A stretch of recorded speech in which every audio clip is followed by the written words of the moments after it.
player will.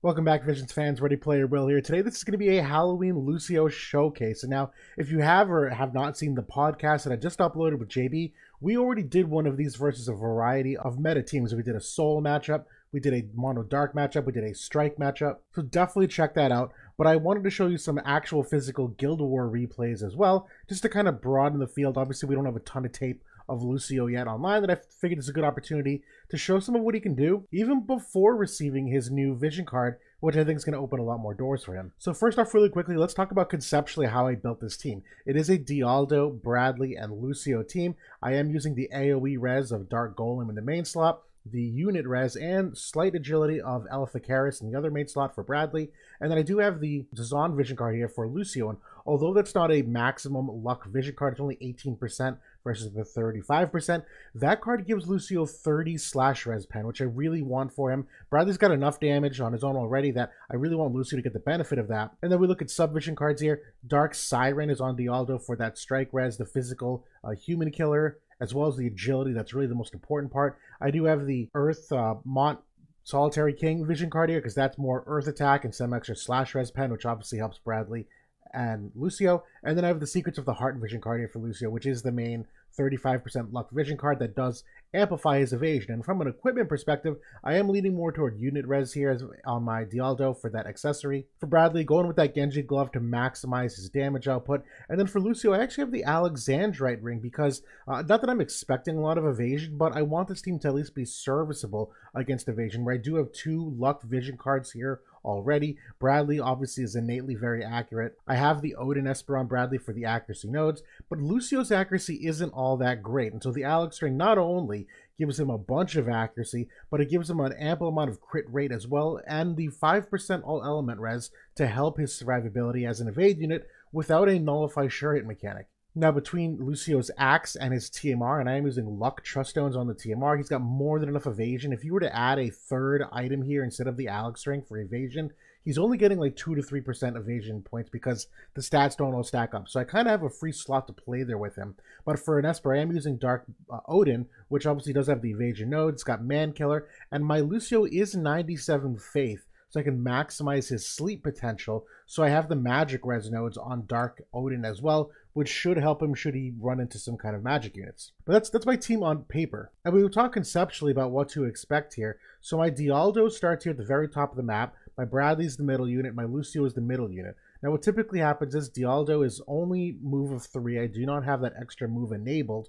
So Dialdo will typically kind of lumber along here more toward wherever the enemy tank is, and he ends up landing up in relatively the same spot no matter what. He does end up going either somewhere in this general area to start that fight, and my Bradley, because he's got the Squall TMR, which I didn't specifically call out, Bradley's first turn is to move to Lucio to use that TMR, so Bradley gives himself haste, and at that point Lucio moves either one of 2 ways, again depending upon enemy hate. Because he starts against this untraversable area, Lucio will either start moving this way on the bottom side of the map, or he'll kind of reverse back toward the middle, and then from there on, Bradley will kind of follow suit. I've never seen Bradley go all the way around here. Bradley typically kind of goes straight up the middle again, and he will have an early chance to use Calculated Rend on units that kind of appear relatively early. The bottom line is everyone starts moving toward this choke point in the middle, and a lot of really great Earth slash chains start to accumulate, with Dialdo being an awesome tank. Obviously, I don't have a healer in this party, so there's not a lot of self-sustain.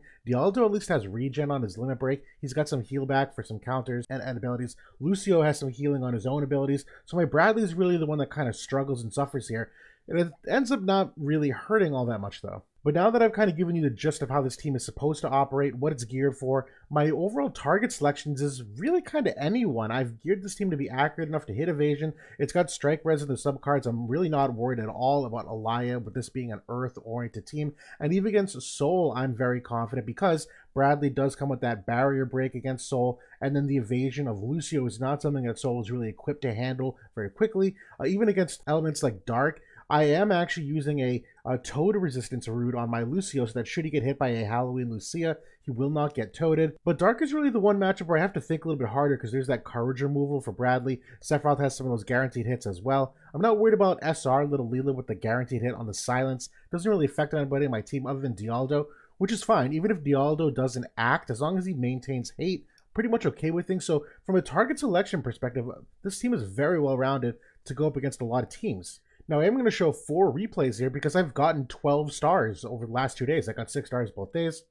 And I'm not going to talk about which teams these are or which guilds they are. I am going to do some slight critiques in this as well, that if you see a good result here, I want to be honest if I think the enemy isn't doing something properly, just to not mislead you. Hopefully that'll come across as constructive and not me bashing some random player. But you're going to see this fight start, and we're just going to play it. Unfortunately, there's no sound, but that's okay. So we have a team here that's mono water that is using a Faris in that very far slot with a Summer Glacial in the middle, and they have a Gernsback on this team in the bottom left, who not a very accurate unit. Faris can be, and Summer Glacial can be with their aura as well. So I had some slight concerns with that, but overall wasn't terribly worried. Anyway, we'll see what happens here. The pierce damage obviously is something to look out for, but I'm not that afraid of Gernsback, quite honestly, not without the Ultros Aspirant. So here, you see exactly things unfolding the way I had mentioned. Lucio's moving up the side of the map here. This is his own TMR. That's the percentage damage up and the AP restore. Dialdo's going to keep moving forward here to draw the enemies toward that side of the map, and Bradley and Lucio are going to kind of flank them from a side and sort of like a pincer attack. And this happens relatively frequently here. This giant bush that's in front of Faris ends up being a really great barrier to allowing some of that pincer. And so you see Bradley taking an initial hit there. Lucio's going to come here now and do a fair amount of damage. Some healing power down for Faris obviously helps. And you're going to see this every time, really, that they're going to lap many units here.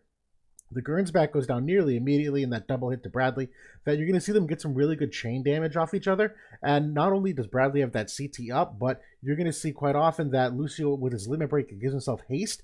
They'll frequently chain down enemies before they have a chance to do anything. And so here you're seeing kind of an early dismantling. Glaciella wasn't really able to do anything because she was so far behind. Really not a good movement for that Glaciella that couldn't really mitigate the physical damage in the way that she should have. That Faris, quite frankly, was too far out front and died too early. And so now it's just a thorough dismantling of this unit, but a relatively easy 3 stars to start. And you can obviously see Bradley is going to start that next fight at half health, which is certainly a concern. But this team is well-rounded enough. I still think I can get 3 if we go again. We'll see what happens. And so now this second fight is particularly impressive. This is the thing that really inspired me to make this video that I wanted to share in this replay. You're going to see this team functionally work the same way. That Squall TMR has 2 usages of haste, and this is a similar team, but slightly different. That it's Summer Glaciella, Faris, and Dia. And they have the Summer Glaciella segregated to that lone slot across from Dialdo here. If I could just pause for a moment, I highly do not recommend this.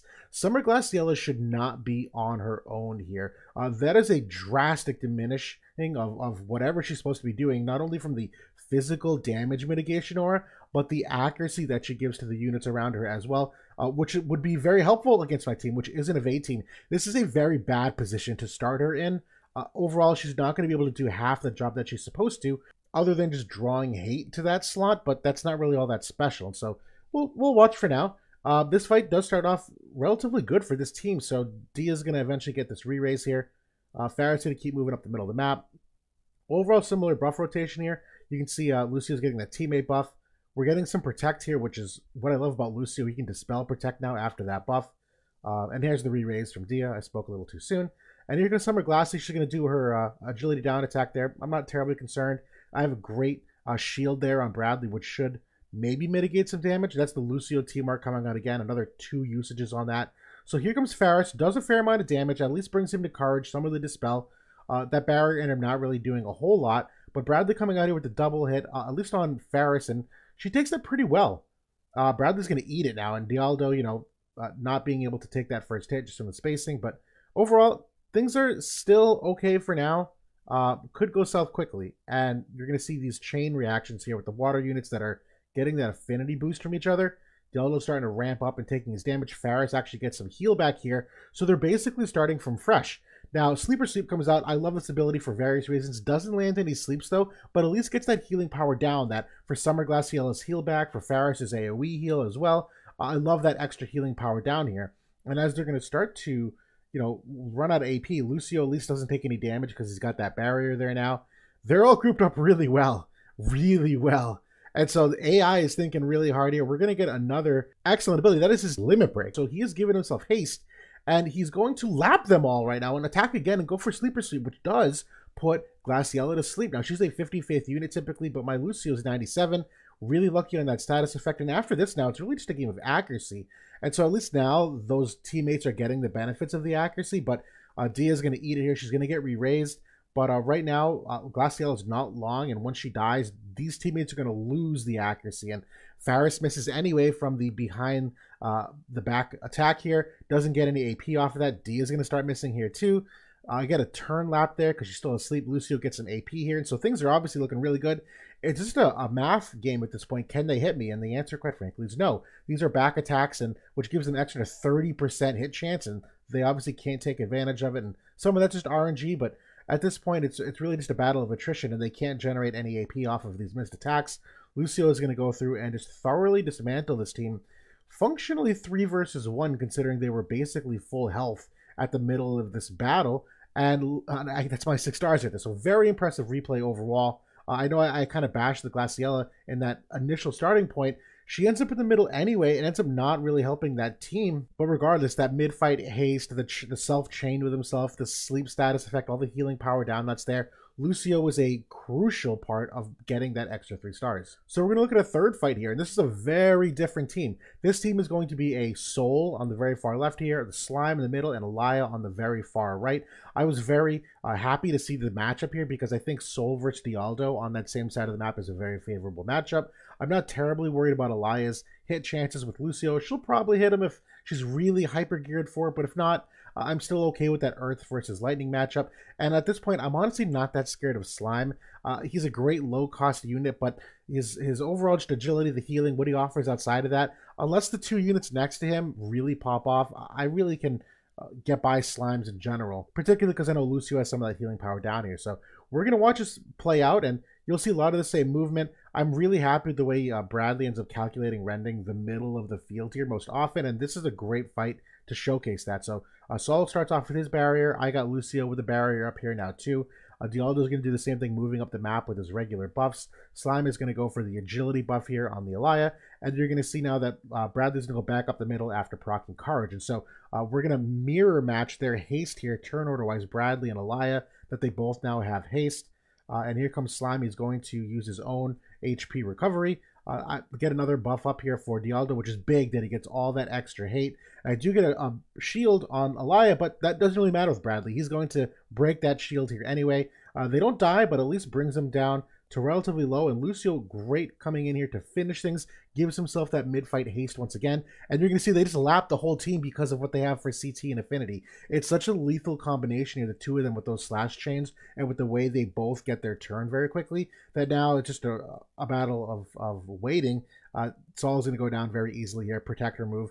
Almost is able to kill him. Bradley's going to finish things off anyway, though. So overall, that is a thorough dismantling of that team. Obviously, in a meta where so many people are relying on barriers, that Elia can't break them very easily, and Soul being a magic unit, physical barriers don't really matter.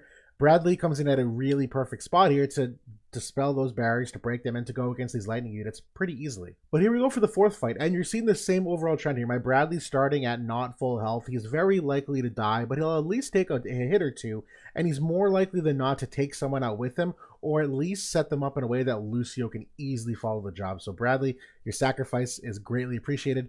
This is going to be a very similar team, except at the very far left here, it's going to be Summer Glaciella again, instead of Soul. So overall, probably an easier team for me because I don't have to worry about that firepower from Soul. This is a hyper sustained team that's really just relying on Elia to carry them for the damage dealing. And so my anticipation was that this fight would happen very similarly on the right side, that Bradley would chain down both of them together. I don't think Elia has the same move +1 here on this team though, so it ends up not being exactly the same. And it's fun to watch his trickle-down effects. But again, you're seeing Glaciella. This effect is helping nobody at the moment. We'll see if she even gets there in time. But Bradley gets his courage here. Little AP. We're going to see this is the Faris TMR on Elia, who gives that HP up and the haste. So again, Elia and Bradley are turn for haste here. We're going to see Slime come up, gives himself the Vega TMR, but I actually, although I like it for the Protect, he never is offensive enough to really get the Berserk off, so I don't love that TMR usage. It's fine, but here comes Elia, decent amount of damage, doesn't kill my Bradley, obviously. Great matchup. I have enough time that Lucio uses his TMR here for the extra damage up. And now we're seeing some of that hate shift now that Glacial is into the picture. She's still not close enough to get the physical aura on Elia, but we're getting there. Now Bradley very close to Courage. We're going to see this is a heal from Slime, and you're seeing that self-sustain. Glacial very inaccurate here going against an Earth team that has 2 luck cards. So fortunately, Bradley dodges a hit. You don't see that very often, and is able to at least start a chain on Glacial, even if he can't finish it himself. We at least get a paralyze in Dialdo, but you're going to see Lucio come in here now. He's going to follow up on another big chain here from Bradley that, sure, although Glacial gets here to full, because Lucio in this turn order here is going to get to lap her again, he's going to basically hit her for near max damage, so not a chance to even live through that. So Dialdo, fortunately, even though he's paralyzed, still gets to move here. Slime, though, things are not looking great. Still trying to, float with the healing there, but Elia not able to hit the Lucio. Lucio's going to come out here next, and that is just a mortal draw, and brings you down to Courage. A lot of damage. Excellent amount of damage here from the summon coming out from Dialdo, and now obviously at this point the numbers are very much in my favor, and obviously Lucio just has to go over and high-five Elia, and she is dead.